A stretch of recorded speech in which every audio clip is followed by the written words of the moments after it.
At 10:57 p.m., Isaiah Brooks slowed his truck without meaning to. The road ahead was empty except for one thing that didn't belong there. A white sedan sat crooked on the shoulder. Hazard lights blinked like a warning signal no one wanted to answer. The hood was up. Steam curled into the humid Georgia night, and standing beside it was a woman, alone. Isaiah's hands tightened around the steering wheel. He didn't stop right away. He passed her, drove another 50 yards. His heart pounded harder with every second because Isaiah knew the math, a black man. A white woman, late night, no witnesses, no cameras, no benefit of the doubt. This was the kind of situation his father used to warn him about before he died. Some good deeds cost more than they're worth. That's what his father would say while they sat on the porch. He'd tell stories about men who helped and paid for it. Men who were in the wrong place at the wrong time. Men who thought being good would protect them. It never did. In his rearview mirror, the woman looked small, lost. She waved once, then let her arm fall. Isaiah cursed under his breath and pulled over. He sat there for a moment, engine running, hands on the wheel. He thought about just calling someone, but his phone showed one bar. And who would he call? The police? That was a coin flip on whether they'd help her or question him. No. If he was going to do this, he had to do it smart. Isaiah pulled out his phone and opened the voice recorder. He hit record and set it on his dashboard. Then he stepped out of his truck slowly, hands visible, phone flashlight already on. "I'm not getting close," he said loudly. His voice was calm and clear. "Just checking if you're okay." The woman turned. She was in her early 30s, hair pulled back messily. Mascara streaked down her cheeks. Her blouse was expensive. Her heels were not built for standing on asphalt. "My phone died," she said quickly. "I'm not trying to flag you down, I just didn't know what else to do." Isaiah nodded once. "What's wrong with the car?" "I don't know. It just stopped." He stayed near the edge of the road as he spoke. "You want me to look at it from here, or you want me to keep my distance?" She blinked, surprised by the question. "From there is fine." "Thank you." Isaiah moved carefully. He kept the flashlight beam ahead of him. He narrated what he was doing out loud so the recording would catch it. Looking at the engine now, not touching anything yet. Just checking. The radiator was shot. Coolant pooled underneath. Steam still rose from the engine block. "You're not driving this tonight," he said. "Radiator's gone. You need a tow." She looked like she might cry. "I don't know anyone here." Isaiah thought about his options. He could wait with her. That was the safest choice for him. But it was dark. And this road didn't see much traffic after 10. And he'd already seen 2 trucks pass without slowing down. "I can stay until roadside assistance comes," he said. "Or I can take you to the nearest hotel, your choice." She hesitated. Looked at his hands, his clothes. His face. Then nodded. "Please." Asterisk her name was Claire Whitlock. Isaiah learned this as they drove. She worked in commercial development, Atlanta-based. Meetings that ran late. Directions she trusted too much. "I thought the GPS was taking me on a shortcut," she said. "I should have stayed on the highway." Isaiah didn't tell her how dangerous this stretch of road was. He didn't want to scare her. But he knew. Everyone local knew. This was where people dumped things they didn't want found. This was where accidents happened and no one called them accidents. The drive was quiet at first. Then conversation found its way in. Isaiah talked about his job. County school district maintenance.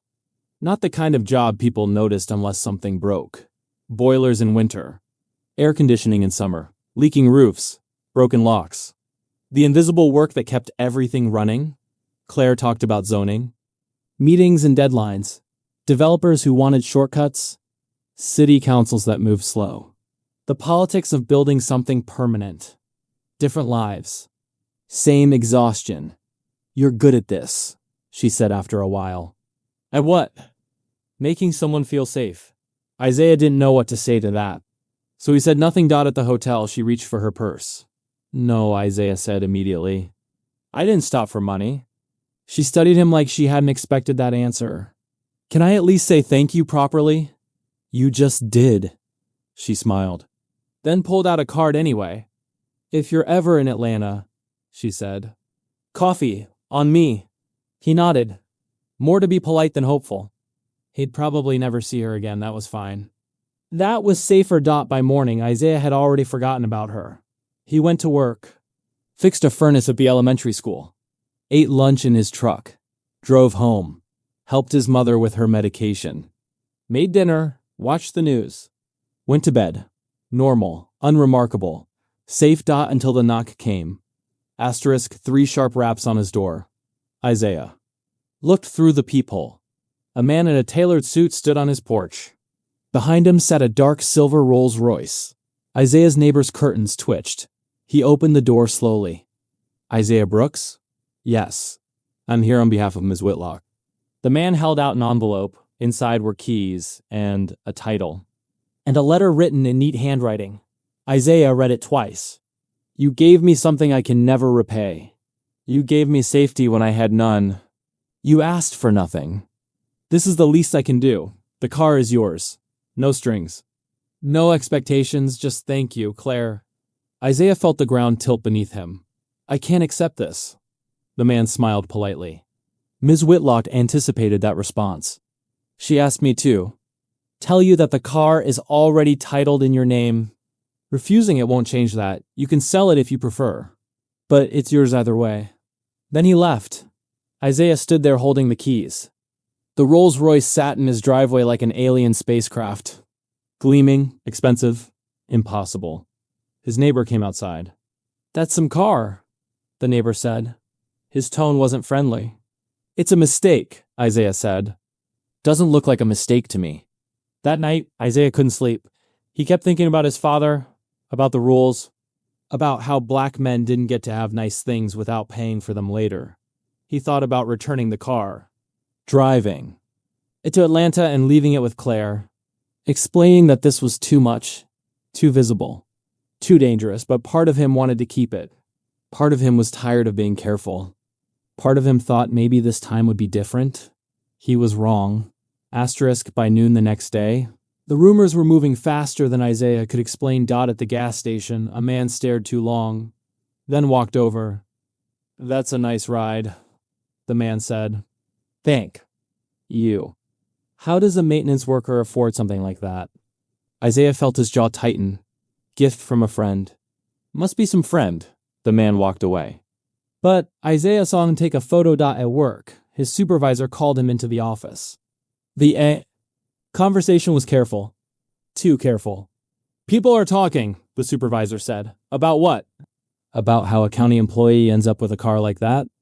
Isaiah explained. The broken down car. The woman. The thank you.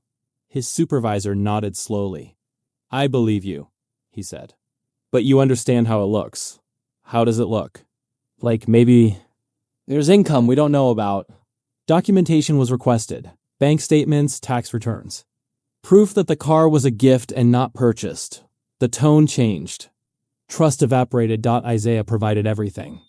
But he knew it didn't matter. The damage was done. At the grocery store, a woman pulled her child closer when he walked past. She didn't say anything. She didn't have to. At church that Sunday, whispers followed him down the aisle. People who'd known him for years suddenly found reasons to avoid conversation. The pastor pulled him aside after service. "Brother Isaiah," he said quietly, "some folks are concerned." "About what?" "About where that car came from, about what it means." Isaiah felt something break inside him. "It means someone said thank you," he said. That's all it means, but he knew that wasn't true anymore. The car wasn't a gift. It was a spotlight, and black men did not survive spotlights unscathed. He called Claire that night. "I need you to take it back." Silence on the other end. Then, quietly, "I didn't think." "No," he said evenly. "You didn't." He explained everything.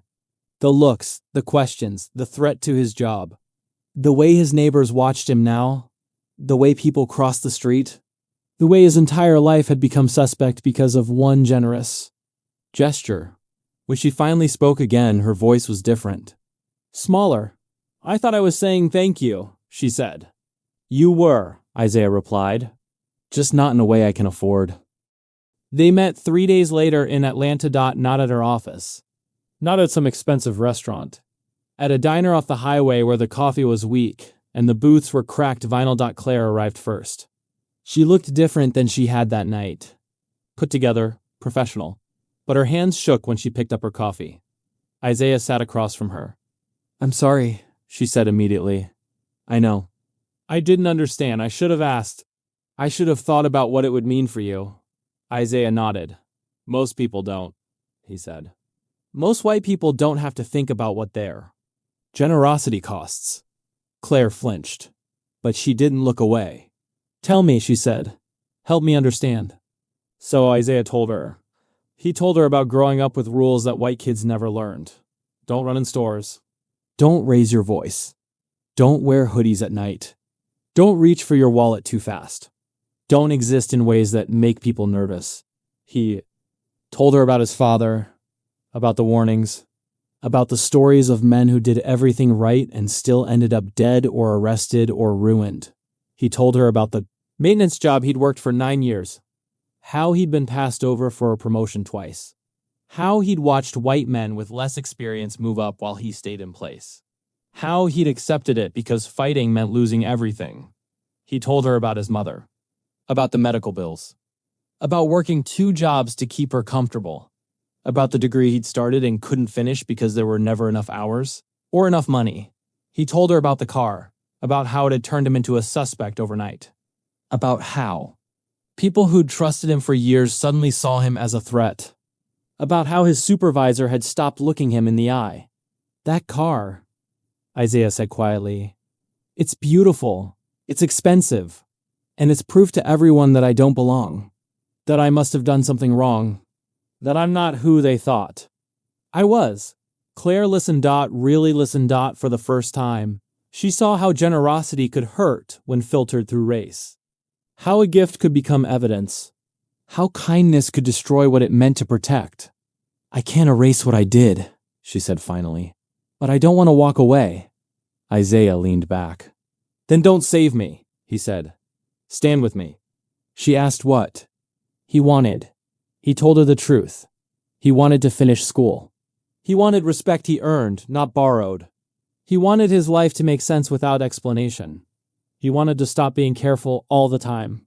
He wanted to exist without a strategy. Claire didn't offer money. She offered access, mentorship, connections that could open doors, a reference that would matter.